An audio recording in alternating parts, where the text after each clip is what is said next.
Welcome back to the Ben Mulroney Show. I've said it before. Social media is neither good nor bad. It is only good if good people use it, and is bad if bad people use it. It's either a tool to build a house or it's a weapon to take somebody down.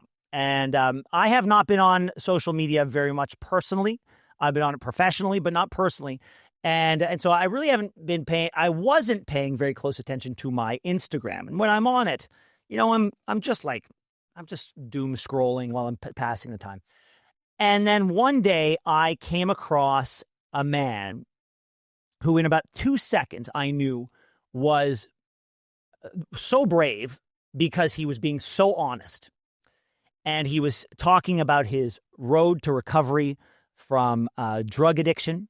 He was talking about the what his life was like during those times and what he was hoping it would be like in the future. And he was doing it all from inside an ice bath. And I thought, okay, well, this is interesting. And what followed was me going down the rabbit hole of being introduced to a Harry Beattie, Ice Bath Harry, who gets in an ice bath every morning and chronicles his thoughts on how he's doing on that day. And I swear to God, you do not have to be going through drug addiction to find something you can learn from this man every single day. And I begged my producers to help me get him on the show. And I've got him for me, but also for you, the listeners of the Ben Mulroney Show. Please welcome to the show, Harry Beattie, recovering addict, ice bath enthusiast, and motivational speaker. Harry, a real pleasure to meet you. Thank you. Hello, Ben. Oh, you're going to get me emotional, man. What an introduction. I tell you, like, there's some people, you can sniff the inauthenticity. Social media is full of those people. Okay, so I think we should start from the beginning. What was your life like before the ice baths? Yeah, pretty messy, I'll be honest. So, yeah, I'm Harry and I'm 33 years old and I'm from a town in the south of England called Portsmouth. And yeah, I'm a recovering drug addict. My life was pretty messy for many, many years. And I was trying to get clean from substance misuse for about 11 years. And yeah, for those that knew me before I became Ice Bath Harry, you would have had a different view on me altogether. I wasn't a very, very nice person. I was very unwell. And yeah, it was all about how to get drugs and who to manipulate into giving me money to get more. And I spent my life like that for years. And yeah, I took my first ice bath as another way to try to get clean.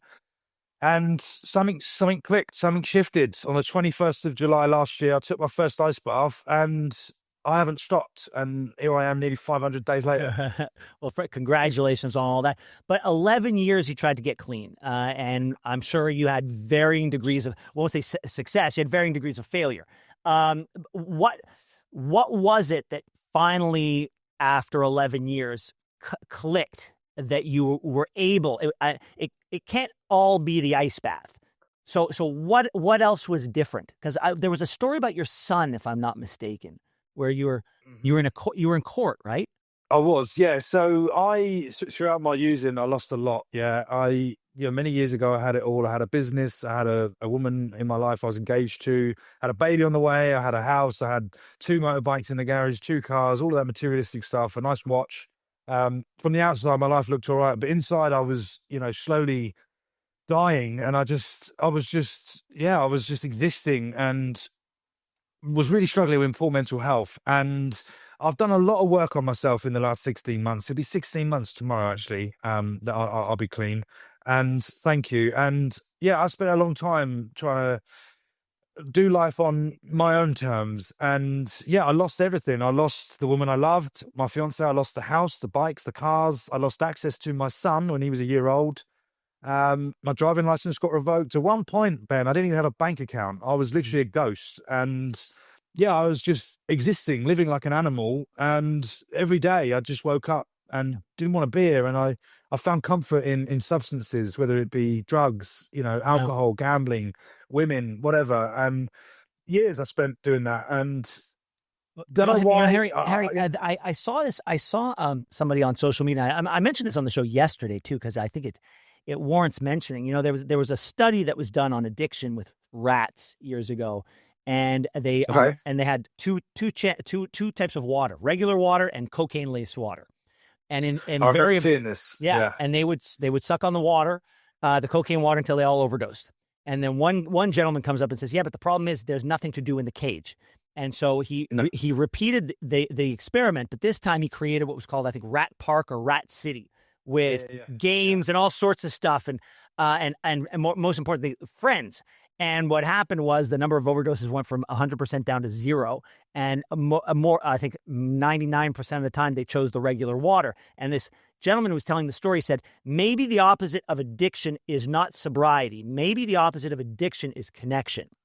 And, connection, absolutely. And it's absolutely. Yeah. And so listen, I want to get to all the good stuff at the end, because it's the journey, right? And I want to talk about the journey. So one day you get in the ice bath, and you've never been in an ice bath before. I haven't, no. So I had tried. I remember going to a gym, like a wellness gym. It's quite a sort of more upper market gym with a friend of mine in central London many years ago. Before I think my gambling was at an all-time high at that point. So what I did for many years is I cross-addict, yeah? I'd go, oh, wow, I haven't taken cocaine for 6 months, hang on, I've got to get back to the casino because I'm playing poker, because I'd cross-addict, right? And then I'd not gamble for 6 weeks and be like, wow, life's going really well, drinking a bottle of JD. And I couldn't see what I was doing. I was using substances to change the way I felt because I had low self-worth and low self-esteem, and I had a lot of trauma that I didn't even realize I had, trauma that I've now worked on. So, yeah, I love the rat analogy. And for me, I've got ADHD, right? So I suffer with low dopamine anyway.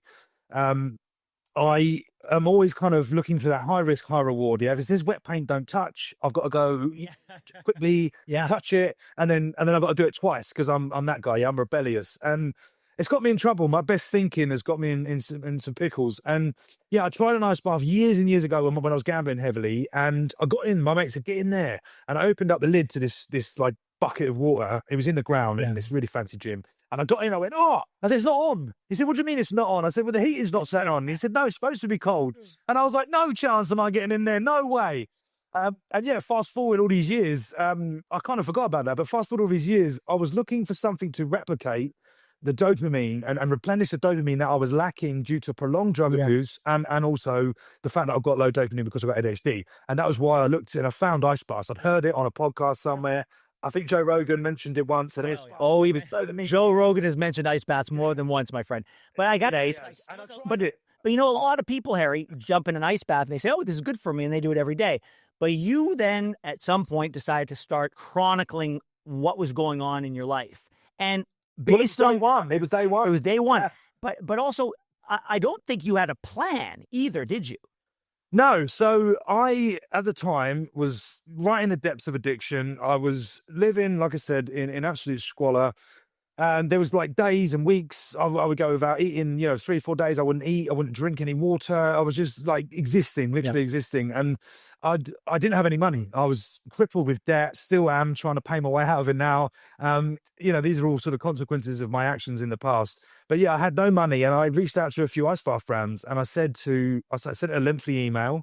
I think I worded it quite well. Well, I must have, because someone got back to me.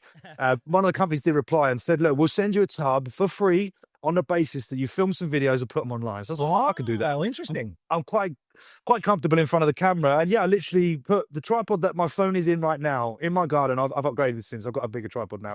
But this is kind of like my travel. This is my Ben Mulroney podcast tripod. So yeah, I put the tripod in the garden. I came out and I said, if you go back and look at day one, you'll see how unwell I was. I was gaunt. I was 2 stone lighter, and my eyes are all stained with yellow. And I said, hi, I'm Harry. I was all bunged up. And I said, hi, I'm Harry. And this is day one of trying to get clean and taking an ice bath. Okay, on that note, we don't have to end it. We're going to leave it there because we got to take a break. And when we come back, we're going to do the ice bath journey continues. Don't go anywhere. We got Ice Bath Harry joining us on the Ben Mulroney Show. Don't go anywhere. 60 days clean.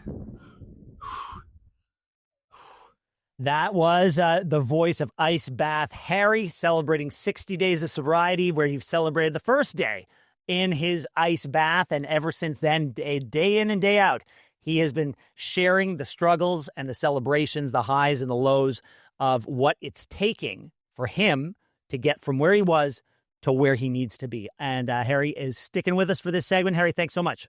You're welcome. Thank you. So just quick, going back to what we finished on before we went off there. I filmed day one and I didn't know what to expect. I had no idea where this journey would take me. I had no idea that I'd end up where I am today. And I kind of see a bright future now, but for years I didn't. I didn't know what my life was, what my purpose was. And that's something that I've found since I started my journey. Yeah, I filmed day one and I just kept going and we built a community. And I guess I just showed up every day. I disciplined myself to get in ice cold water every day. Yeah. None of the stuff I film is scripted. Yeah, there's over 500 videos out there now because there's a few behind the scenes. None of it's scripted. I literally just come out, I get in cold water and I talk about how I feel. I talk honestly and openly. And there's two people that watch my videos. Well, that's kind of the two people that they're aimed at. They're aimed at people that are struggling and want to get clean. And they are also educational videos to educate those that don't know what the disease of addiction is, what it is, so they can best understand their loved ones that are suffering. That's, and I've found my purpose now, Ben. Yeah, no, and I can tell, but it's that raw emotion, right? And it's that honesty, even when it's uncomfortable, and even when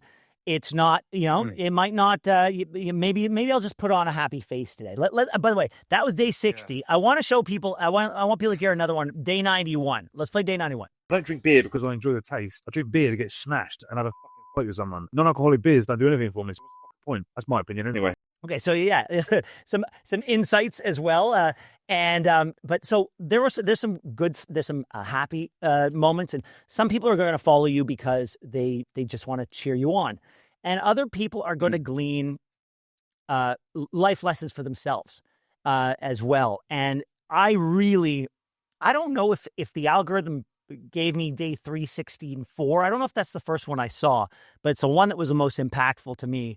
Let's play day 394. I'm seriously considering getting a fucking gram of coke tonight and just sitting in the car park, waiting for everyone to go to sleep and then coming home later. I've got no motivation whatsoever to do this anymore. I really can't be bothered. My videos are fucking crap. I might as well just fucking lose a bit of weight. I'm 33 and I'm 4 stone overweight. I've been in bed all day eating crisps and chocolate, feeling sorry for myself with the flu. I've done all with my kids today, and my brother, who I barely see, has just phoned me to tell me my dad's gone into hospital, something wrong with his heart. I'm also in recovery, drugs and alcohol. 394 days clean today, and all I've been thinking about since that phone call is using. Selfish. Huh. First of all, what made you not use? I think I got a little bit of traction early on, right? So we hit on one of the platforms 10,000 followers in 16 days. Yeah. And at that point, I realized, the whole world was watching right now. And I felt this pressure, and I still sometimes feel the pressure that the whole world's watching. And, at that point, when I filmed day one, I hadn't seen my son, who's 7 years old. I hadn't seen him for 5 years. Well, and I knew that his mum was what. I knew his mum was watching, and I thought, I can't get away with it. I can't, even if I wanted to use, what am I going to do? Turn up tomorrow and go, morning, I'm still clean, and pretend like it's going to be all over me. And I don't want to do that. But unfortunately, I have a disease which tells me I don't have a disease, that tells me to hit the big red button, and tells me to throw all my toys out the pram. And I keep it simple, and I try to take it one day at a time now. And don't ask. I don't know why. I don't know why I stayed clean. But you did. I've just showed up one day. I did. You did, and but that one was so pivotal for me in appreciating your videos, is because look, everyone has had a day where they can't get out of bed, and everyone has wanted to give up. And you when you said it, and I felt so awful. I felt so bad for you when my videos we're not getting the traction that we wanted. I felt so bad. I'm so glad to see that the success is there. And now you're almost 500 days in. You're almost 500. I am nearly 487 today. So literally less than 2 weeks to day 500. Yeah. My dad called me. My dad and my mom, and I don't think they were the first people to say it, but parenthood is showing up. Right. That's most of it. Just being there. They just want you around. And you said off the top of our conversation that you weren't there for your kids. But you've been showing up for this. Like every single day you've been showing up for this. Is this teaching you how to be a better parent? It's teaching me to be a better everything, Ben. So yeah, I couldn't show up for myself, and that's what's different this time, right? I spent 11 years in and out of recovery, 1 foot in, 1 foot out, trying to understand what was wrong with me, not ready to accept, not ready to admit, not ready to take responsibility, not ready to respect boundaries, not ready to surrender. And I was doing it for all the wrong reasons. I spent years trying to get clean to keep my missus happy, my son's mum, yeah? I spent years trying to keep my dad off my back. I was trying to do it for all the wrong reasons. What's changed this time is I've done it for me. Yeah. Because if I don't put myself first, all of my family comes second to my disease, right? I have to put myself first. And it is selfish. No. But if I relapse, I'm as good as dead, man. I have to stay clean.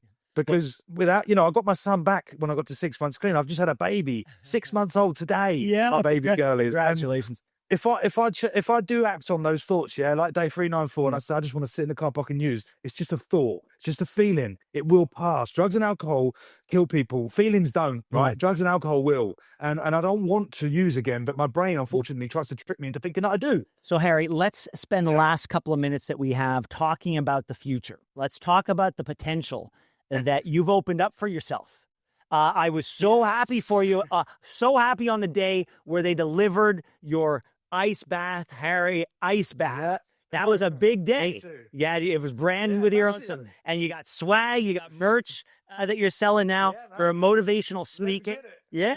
So, you talked about all of your relationships that had died on the vine. How is your relationship with your son's mom? How with your brother, with all the, how are they going? Because I'm sure they're not perfect, but no one's relationships are perfect. No, so I'm trying to work a program. Yeah, I'm in a fellowship. I go to as many meetings as I feel like I need to, and I've been heavily involved with fellowships for years. Ice baths, cold water exposure is where it's at for me. That's where I get what I need. Yeah. And if I need to go and sit in a room full of addicts, I will. And in the fellowships, we work a 12-step program, and one of the steps on the 12-step program is to make amends. Yeah. And I'm still not there yet, but I will be making amends. But the relationships are completely different to what they were. Let's have it right. When I was in active addiction, my son's mum said to me, "Why don't you just sign him over? Because you're never going to get clean. Just sign him over to us, please." That same woman now texts me, drops him off. We've now got a great co-parenting relationship. I've got my son back. He knows who his dad is, and I've got all my friends and family. But you know what I've also done is I've cut out the bad influences. This is one of the most important things. If you sit in a barbershop long enough, Ben, what do you think you might get? A haircut. If you sit in a pub long enough, what do you think you might want? You're going to get a beer. A beer, yeah. So I try to associate with positive influences and positive friends that want to level me up. And my best friends now are people that I've met since I got clean. Yeah. Not people that I used to associate with, not my using buddies, my drinking buddies. Yeah. So you just said level up. That's how we're going to end this. What's the next level for you? And let's be honest, you're building a business here as well. It's a brand. Like what? It is. And you've got the motivational speeches, which I would love to hear one day. But what's the next level for Harry? So I manifested about 3 months ago the 3 main areas where I feel like I could do good work. And that is in the prison, in the justice system, in rehabs, and in schools. They're the 3 main places, and I've ticked 2 of them off already. I'm in with a prison locally. I'm going in, I'm delivering cold water exposure and workshops to young offenders on the drug rehabilitation wing. I'm also going into a rehab every couple of weeks now. I'm just going to, hopefully open the door to the schools. But the plan is just to keep showing up for myself, keep ice bathing until day 1,000 minimum, and obviously sell some tubs, get some, get some great content, inspire the people to do what I've done, and just keep showing up. Harry, I want to thank you so much, Harry Beatty. One last thing I'll say, I used to work in entertainment TV. Your story has the makings of a fantastic movie. It really does. And I guarantee you a documentary. Somebody is going to, I'm telling you, somebody is going to come and they're going to ask you for your life rights. And just make sure you get an executive producer credit, and you get to sign off on the script, because I tell you, your story should be out on in every way. And I want to thank you. You've really made my day. I appreciate you, brother. Thank you. All right, best of luck to you. Thanks so much for watching the show. Now, if you enjoyed what you saw, hit that subscribe button so you never miss another episode of The Ben Mulroney Show.